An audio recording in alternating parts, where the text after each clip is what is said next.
So I shall begin. Thank you everyone for coming. So my name's Ed Jones. I work for Cambridge Assessment English, to give it its full title. And we make learning products and assessment products, mainly digital. So my role is head of UX, and reading is a thing that I am very, very interested in. Today, I'm going to cut this into 6 main sections. So I'm going to quickly look at what is reading and what is the state of the written word today. Look at the mechanism of reading, and then we'll go through some basic principles for you to apply in your daily practice to hopefully start producing things, documents, emails, learning materials that are more accessible from the point of view of reading performance. So what is reading? So here's a definition. So an individual looking at and deriving meaning from a composition of words and images. Now, a very important thing to bear in mind with this definition is that it involves seeing and understanding or comprehension. So this is the mechanism of what we commonly call perception. It's an interpretive action, and it involves words and images. Reading is actually quite slow in terms of actually deriving meaning because you've got those 2 stages. There are 2, Paul Rand, a famous graphic designer from, say, probably he was active in the sort of 60s and then up to the 70s. He defined a sliding scale rather than 2 polar opposites at which words operate as a visual entity. One is they operate as images. So here we see another very famous designer, David Carson. That's an advert for one of his presentations. You can see that legibility is not the key there. This is the kind of, and David Carson indeed said, don't mistake legibility for communication. This is not the kind of reading I'll be talking about today, so don't worry. But what happens here, this is effective for a certain type of communication. What this kind of thing, and it's the same is true of these logos above, what is happening here is it's delaying that moment of cognition. I see something, but I'm struggling to put the pieces together of this puzzle. So it's very good for a poster where you want people to spend a lot of time looking at it, as opposed to the other end of the scale, which is words for deriving meaning. And we want that process of reading to take place as seamlessly and as effortlessly as possible. And that's what I'm talking about when I'm talking about reading today. And this would be a very good example. The Times, designed by another very famous graphic designer called Neville Brody. So where are we today, the state of the written word? So really, I mean, as I said earlier in the sort of mini plenary, the emphasis is often, it feels like it is today, on things other than the written word. It's on things like image recognition. It's on things like voice interfaces. Our experience of typing on screens is abysmal. And given that most of our reading takes place on screens, and certainly the incidental reading takes place on smartphones, it's often a very unsatisfactory experience that we have. Kindle was a jolly popular device a few years ago, but it hasn't seen continued growth in popularity. And now we're looking, Amazon, obviously the owner of Kindle, now seems to be focusing more effort on audiobooks. So again, not the written word. A perfectly legitimate means of communication, but it's not really addressing the fundamental problem of writing on screens. And recently, I think it was last week, I got notified that eBay now, they've implemented this technology where instead of actually using words to search, you say, I want these fancy boots. God knows why you'd ever want those boots, but just in case you're that kind of person who'd want those boots, you take a photo of them, perform a search on eBay and see if you can buy them.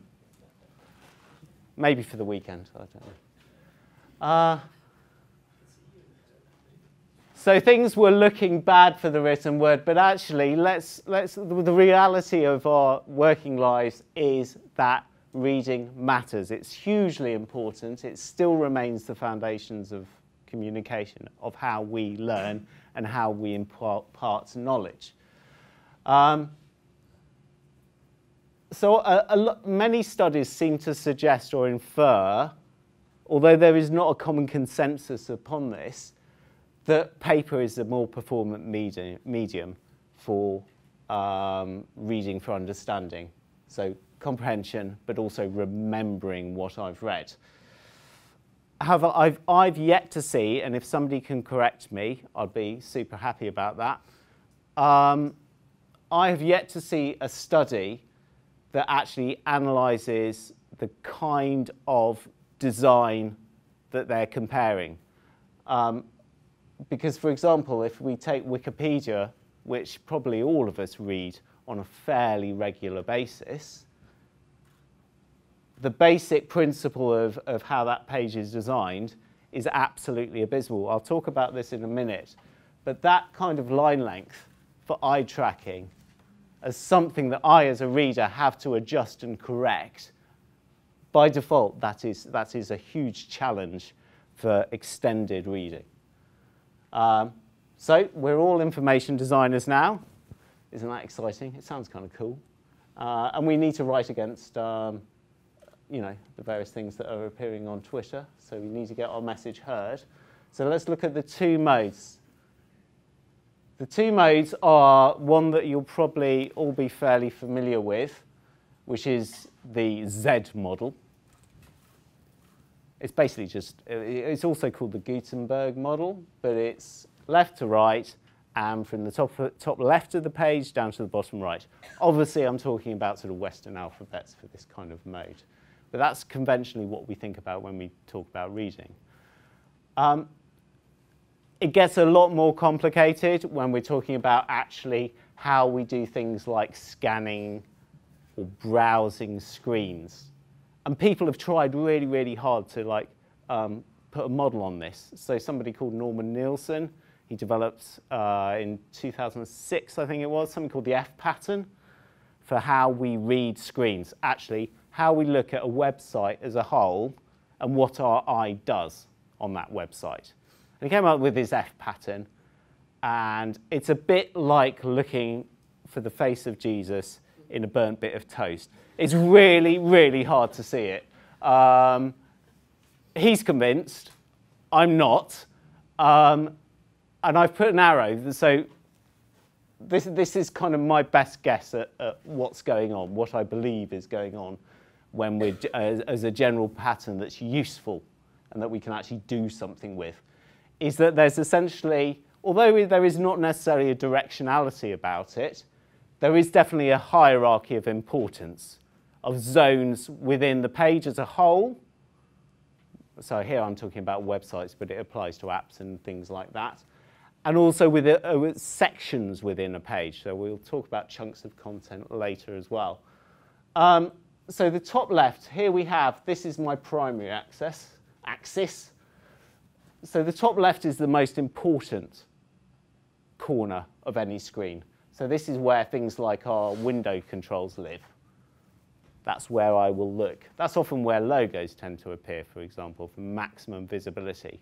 That's where my eye starts when it's looking at a block on a screen. The bottom right is also a very important corner of the screen. So I'm trying to look at the page as a whole and get a sense of it. And that's where things like your primary actions tend to go.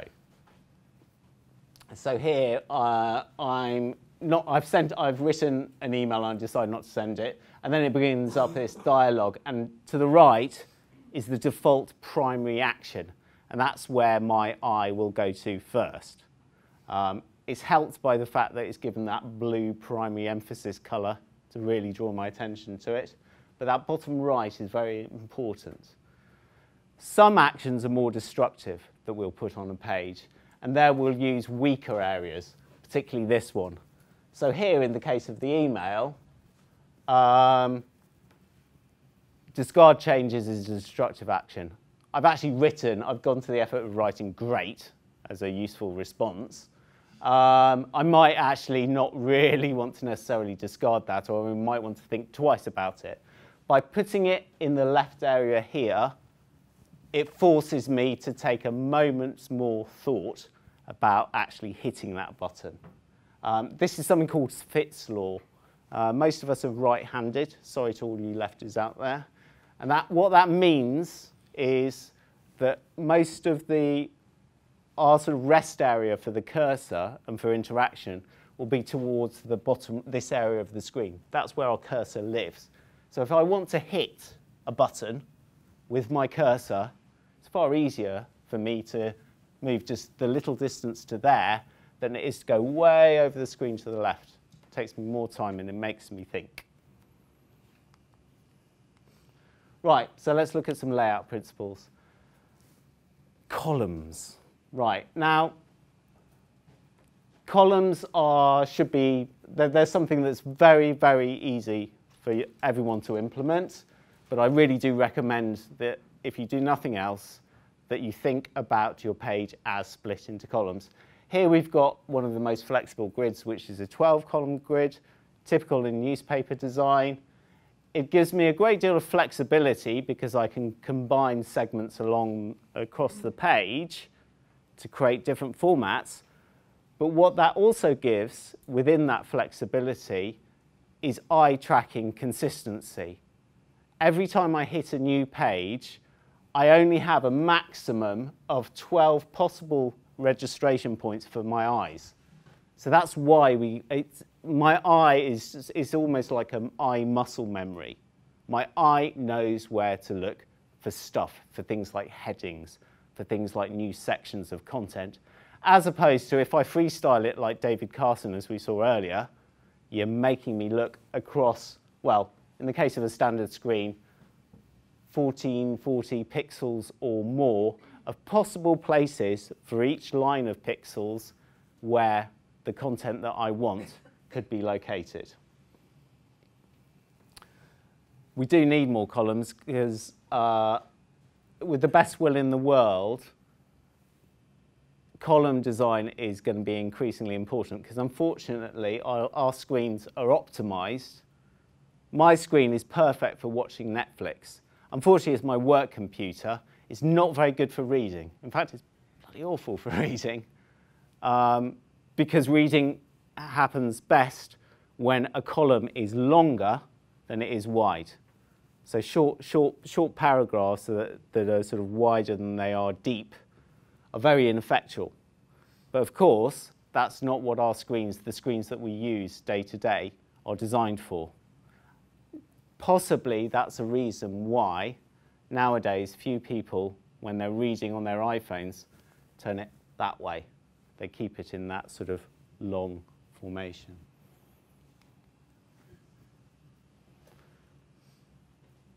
So I gave you 12 columns earlier. You need to think about a sort of more basic division of page structure into two distinct zones. And this is a very, very common pattern. You see it in newspapers where you've got sort of the main content reading area and then secondary content. So sort of the browsing as opposed to the active extended reading activity. Separating and keeping a clear separation between those two distinct types of reading and those two distinct types of content allows for easy focus switching. So here is an example. It's not it's sort of an early prototype of a website. So here we've got a standard educational tool review.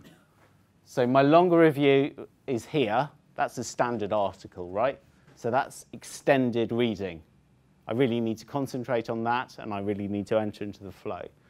Whereas this is a more desultory. This is the review sort of synopsis or like a scorecard for this product. That's my quick view. That's a different type of reading. But I'm not mixing the two models. I'm separating them into columns. How do you define your columns? Well, you could use this, which is the Divine proportion of Da Vinci et al. And actually it went from before that, and graphic designers love using that because it looks really, really fancy. I used to use it because it looks impressive. It's a nightmare. So just use the law of thirds. Think about your page as split into thirds. Asymmetrical sizing is really good because it gives you two distinct sizes where the eye can clearly differentiate between the two.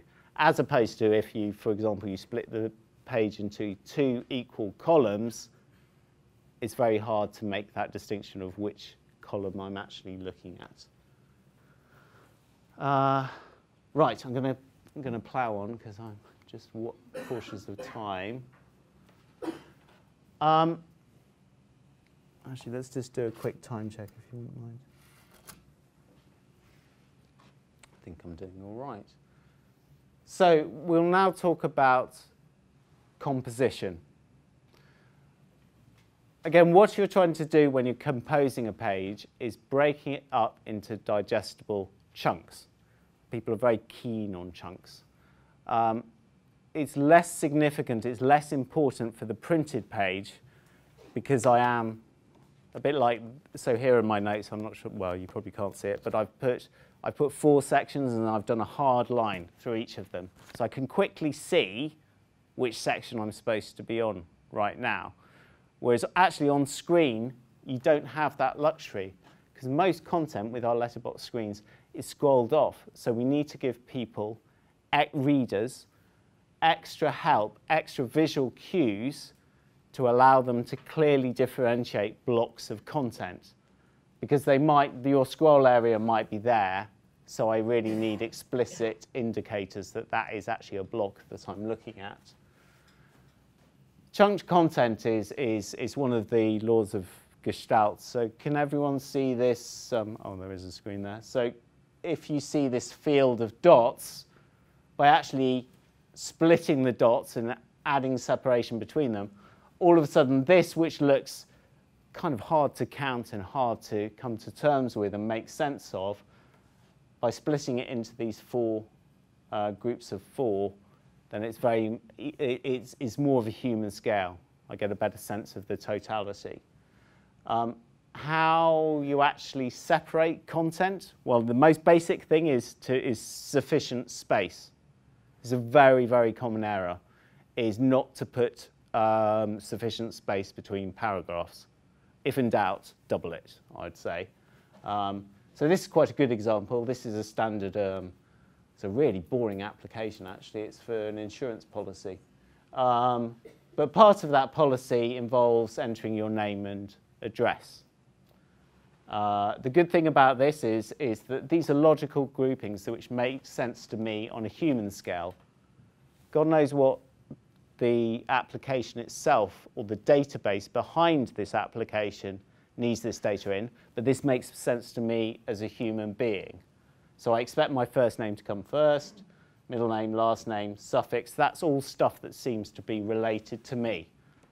I might find it very hard to give that grouping a name, because it's name-like stuff, but they make sense together for me. Humans are very good at creating those sort of top-level groups. Same for address, and the address we're really helped out here because there is a convention, there's a standard convention that we're all it's our standard idiom for quoting addresses, where you have your street name, your house number, zip code, and so on and so forth.